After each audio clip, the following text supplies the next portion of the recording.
اللهم علمنا ما ينفعنا وانفعنا بما علمتنا وزدنا علما. اللهم إنا نسألك علما ينفعنا ويرفعنا. اللهم إنا نسألك علما نافعا ورزقا واسعا وعملا متقبلا وشفاء من كل داء. وبعد، والسلام عليكم ورحمة الله تعالى وبركاته. كيف حالكم؟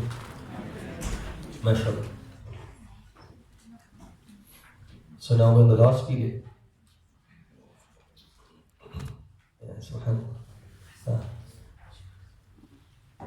So I see you guys are studying Arabic before this. Arabic is a unique language, and I firmly believe, and I'm hoping that you are having the same experience, that a language is an instrument of learning, but certain instruments are just more effective than other instruments. So the Arabic language as an instrument of learning is absolutely amazing.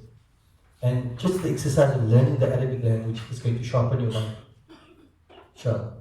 If you just focus on the language and the syntax and morphology and the grammar and everything about it, you'll find amazingly that how it's really it sharpens your mind and it really changes your perception.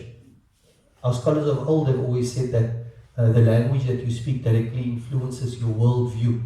You see things differently as a result of the language that you speak, because the language that you speak allows you to conceptualize things very differently, which is unique, which is amazing.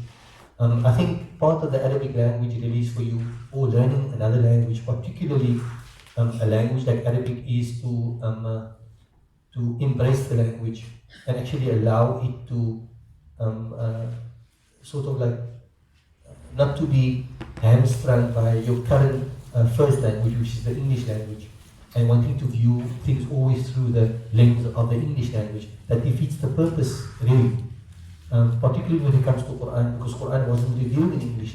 Quran was revealed in Arabic, and it was a conscious choice by Allah subhanahu wa ta'ala to send down the Quran in Arabic, because the Arabic language as such facilitates for the optimum conveyance of the meanings which Allah subhanahu wa ta'ala wants to convey.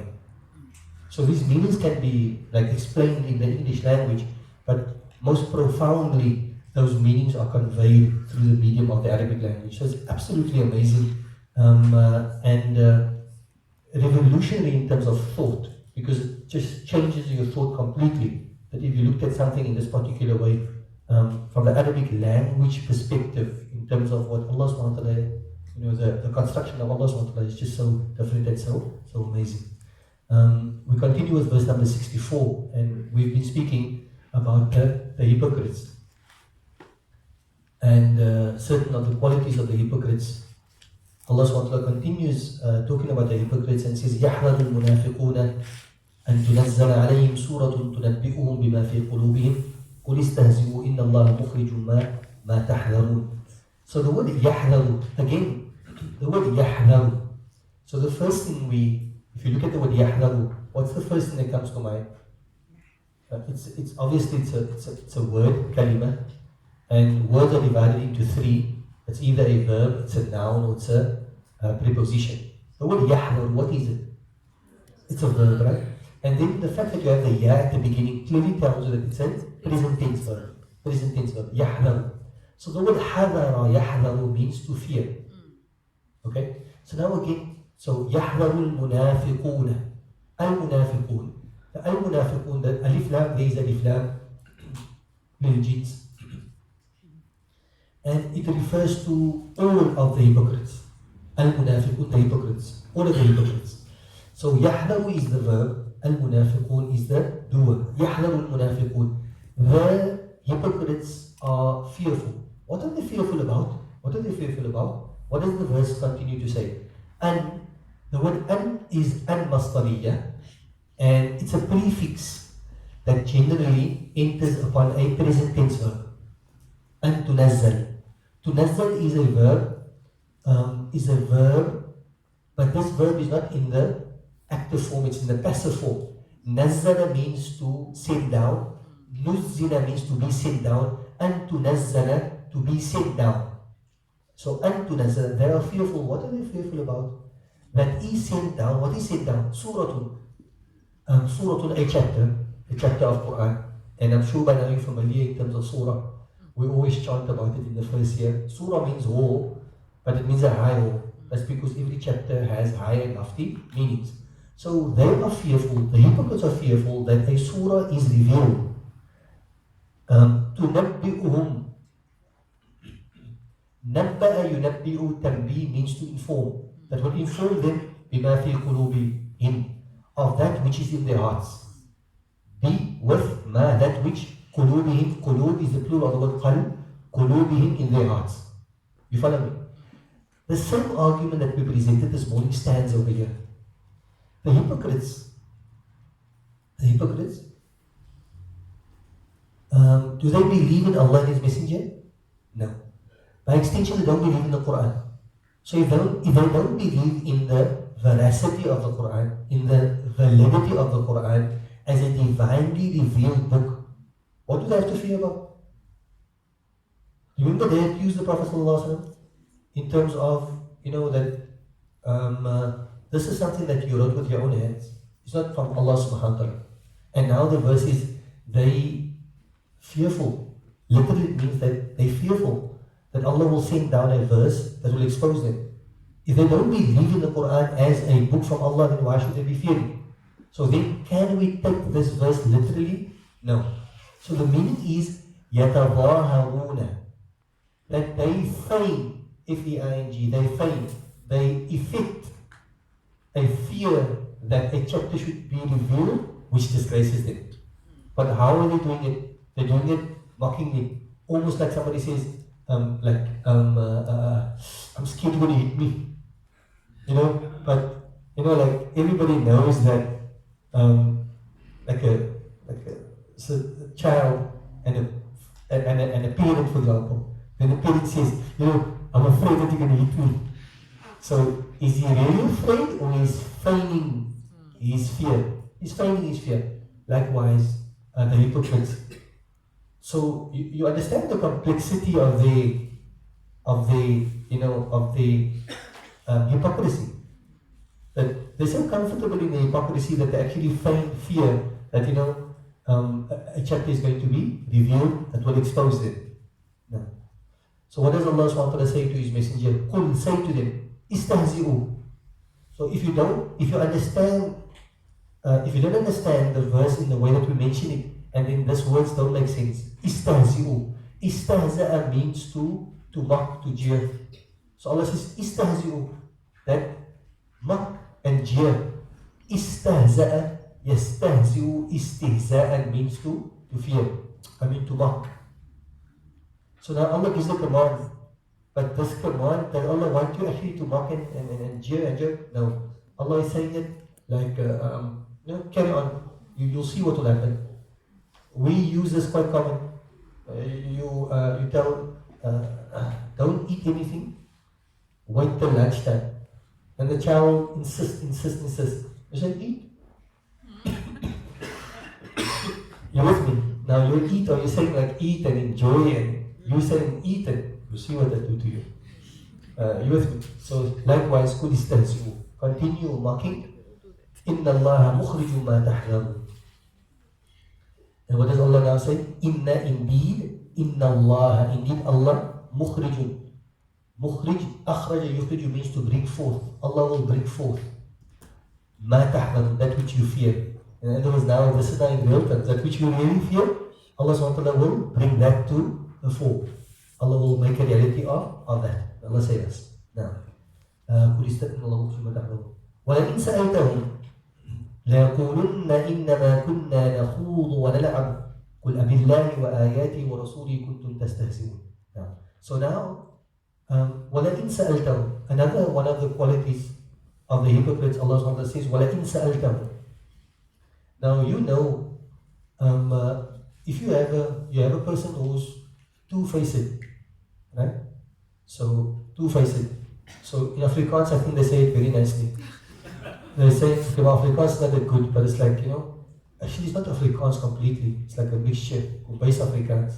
I say, smile met die voorste tande, en kouwe met hulle kou jou met hulle agtertande. In other words, somebody smiles with you with their front teeth, and they chew you with the back teeth. Are you with me? That's it. The person smiles at you. That's a hypocrite, because he's got two faces. So now what happens is, what is the best way to resolve it? You must approach the person. But now when you approach the person and you tell him, is this what you're saying? And then he's going to say something else. No, that's not what I mean. You follow me? A person says that, somebody says that, you know good. So it comes to your ears, you approach the person, and then you say, but did you say that about me? He says, no. I was only joking. I was actually saying something else altogether. I didn't mention that, but not like that. You're with me? So now, Allah SWT says, wala in, if. So before Allah says if, Allah says la, definitely. Wala in, and definitely if. For me, this is like a lesson in psychology, I don't know. I'm just, because you can relate it to real life experiences. Or somebody that perhaps you've encountered that may be two-faced. Allah save us from that, because the Prophet ﷺ prohibited us from having two faces. You, as a believer, you should be genuine. Tact, wisdom and everything else that's on its place. But not to be two-faced. That you show one person one face and show another person another face. Allah says, wala, and definitely, in, if. Sa'altahu. Sa'ala yasalu means to ask. If you ask them, sa'altahu. If you ask him about, your behavior, your etiquette, you did this, you did that. Like, according to one of the explanations that Allah SWT knows best, that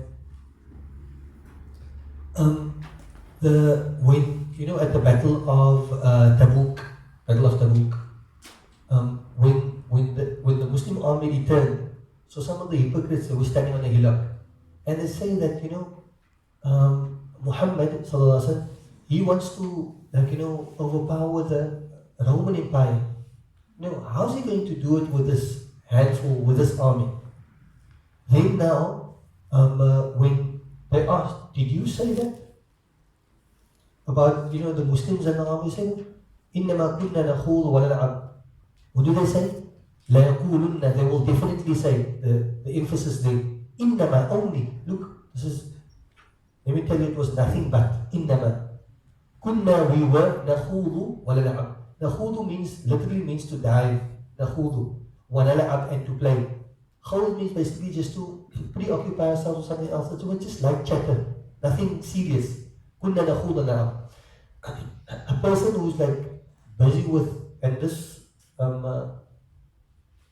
what they're trying to say is that, and this is also something understandable from human behavior. They lie.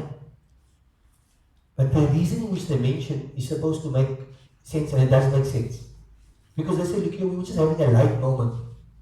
Now, having a light moment, is it important? Yes or no? So, like they say, you must take one step backwards in order to take two steps forward. Is that correct? What do you say? Okay, I don't know if I'm using the right expressions. You must let your hair down. Is it, you almost like, no. Maeta, take one step back to take two steps forward, take a break. No, that's for Kit Kat. Me? No. So you agree that, so the reasoning is valid. It's a valid reason. They say, look here, we were just like having a light moment. So can we take a person to task for having a light moment? No, you can't. But what they're saying is they weren't having like, they lied. That wasn't a light moment. That's actually the hypocritical self manifesting itself. That's what that actually happened. But the phenomenon of taking a light moment is a valid phenomenon. And if your life is in balance, that you don't take one step backwards, take two steps forward, and you don't sometimes let your head down, and you don't relax, it's a problem. It's a problem. You must have a balanced life. Nothing impermissible, but there must be like one day, even our ulama, they would have one day in the week where they didn't read a single book. Because, a good thing such as study, every day, all of the time, is not a good thing. You go crazy after a while. So it's very important for us to understand, and also to create that structures within our lives that actually, at some time, you actually take one step backwards in order to take two steps forward. Sometimes you're on a break, but then half an hour into the break, you cut yourself up, because why are you taking a break? And you go back to work, and it's everything but productive. It's all counterproductive. You with me? So إنما كنا نخوض ونلعب. We were just playing and we were joking around. قل أبالله وآياته ورسوله كنتم تستهزئون. If you need to take a light moment and you need to take, there's some, like my mother would say, some jokes. So if you need to take a light moment, we understand that. But now your light moment means that you jeering at Allah and His Messenger. So that's not and that's also a lesson for us, because you can say you're taking a light moment, but you can't have a light moment by Grand West. You with me? So we agree that you must take a light moment, but not by Grand West. You follow me? So now, if the hypocrites are saying, no, we just we're taking a light moment, we say, okay, yes, we have a license to take a light moment, but Abillahi, with Allah, wa ayatihi, and His signs, wa rasulihi, and His messages. And therefore, sometimes on a Saturday we have a light moment, on a Sunday, we like to have our, sister, sister jokes. Like what the nicest one for me was that if you don't have a sister, you're not cheating on the diet, you're cheating on your sister. You know that one, I said it a few times. So what you sitting doing in the class if you don't remember that one? You must be sleeping. You must remember these things. These things must be written down, just like mutala of it. So, but now what happens is, some time ago there was a clip that was released about the sister. Now that is not, you can't joke like that about sisters. I would say it's not fair to the sister, and it's also not fair to the man of the joke, because the joke is saying about, we fabricate a narration that talks about sisters. Yes, we joke about sisters, but you don't joke about sisters like that. Why? Because it entails joking about the words of the Prophet ﷺ. And yes, Cape we like to joke. And like different type of jokes, but the jokes also need to be, I think that's a great lesson we can learn from here. Right? So it's important for us that we can have a light moment, we can joke around, but Allah SWT is saying you have a license to joke around, but Abillahi, with Allah, wa ayati, and the signs of Allah, wa rasulihi, and the message of Allah. And that's why I'm thinking about that. That cannot be condoned in any way. Yes, we love jokes. We make jokes all day, but there's a limit to the jokes as well. Kuntum tastahzi'un. Kuntum, you were tastahzi'un, that you are joking, mocking, and jeering about. Allah SWT says that is not permissible. Now, next ayah. Now, لا تعد. What's the time? Is it 12 o'clock already? But I mean, at least we did 2 ayahs. Subhanallah. The last period is good for us. No? Ya Alhamdulillah, ya Shawar, Tabarakallah. Alhamdulillah. Allah will do abundantly. Jazakallah khair. Assalamu alaikum wa rahmatullahi wa barakatuh.